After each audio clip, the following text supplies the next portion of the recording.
Hey everybody! So in case you don't know me, my name is Erin Rutherford. I have been teaching for 7 years, and 5 of those have been abroad, away from my hometown of Minneapolis, Minnesota.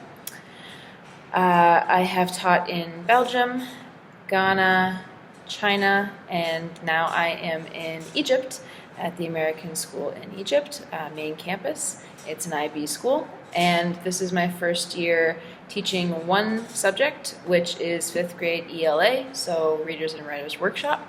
It's fairly new to me, and so I'm really excited for the new challenge of just tackling one subject and really focusing in and honing in on that. Versus having all of the subjects of a standard upper elementary classroom teacher. I want to dive in a little bit into the discussion questions, and I really want to apologize for my late submission. Since I just moved here, we're still kind of grappling with connections and everything and downloading, but I have my connection now, which is awesome, and so I should be able to submit on time henceforth. And I also am resubmitting my video. I had a previous research question more about third culture adult teachers, but I am changing it now to something more quantitative, so I'll get to that in a second. So looking at the questions we had for this week, which is why is research and data important to teaching and administrators? Why is it relevant? It's incredibly important. It is basically the lifeblood of how we can progress in education, especially in the U.S. where we kind of still have more of a Reconstruction era view of traditional teaching, more in-the-box kind of thinking instead of skill-based. It's more standardized testing and merit-based. And programs, platforms like IB, those curriculums are shifting that way of thinking, and in order to do that, we need to ask questions. We need to theorize and experiment with new methodologies, with new innovations, and obviously tech, because our kids have the internet and the world at their fingertips, and so they can learn much more just from an hour in YouTube than they might be able to grapple and comprehend in traditional schooling. So we definitely need to keep up with that as teachers so that education does not become obsolete. The data that is provided by individual teachers as far as our responsibility, do each and every one of us need to perform active research or applied research?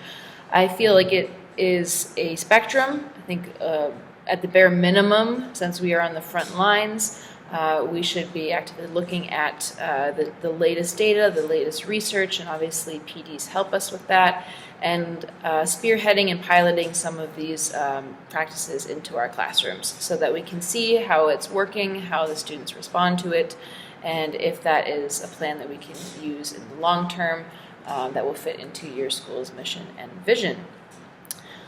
As far as further research from there, it really depends on your preference, in my opinion. I think since we're all in this master's course together, we're all exploring new topics that we hadn't been introduced to before.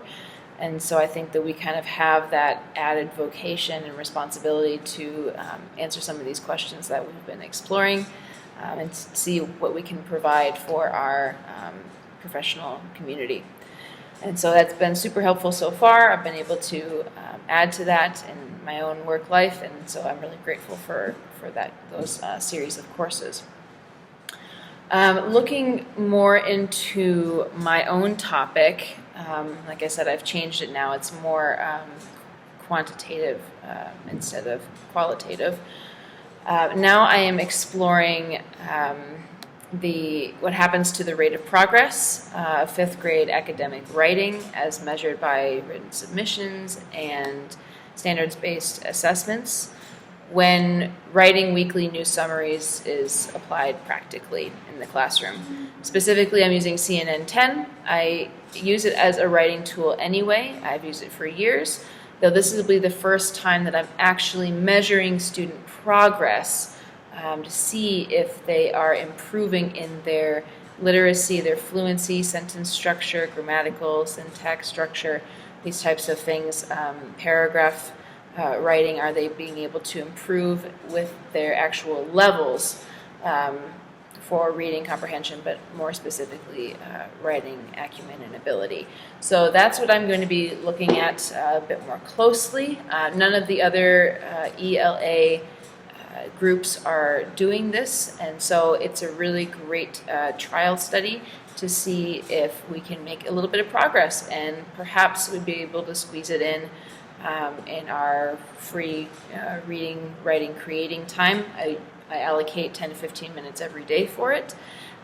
It is completely autonomous. They have complete freedom of how they want to take their notes, and also their time management. Everything's due on Thursday because we're in a Muslim country, so we don't have Friday and Saturdays for school. And so they get to decide how they want to use their time and what works best for them. And this is an innovative technique that we use in universities now, and that has the data has supported that.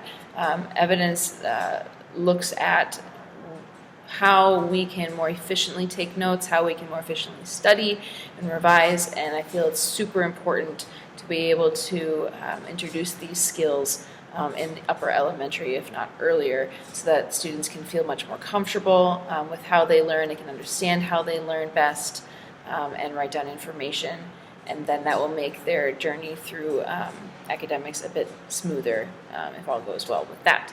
So that's what I'm looking at. That's what I'll be doing a trial run for the remainder of this course. And I look forward to any feedback. If you also are doing CNN 10, please let me know how it's going for you. I would love to be able to pick your brain of all the different new ways that we can use it, or if you're using any other news platform for your writing, if you have any sort of response or feedback on how it went for you, please let me know. It's super, super helpful. So I am really excited to see a lot of you back again. We've worked together for a long time, and I just can't wait. So I'm excited to work with you again, and apologies again for my late submission, but I will be active with you henceforth. Okay, I'll see everybody later. Bye.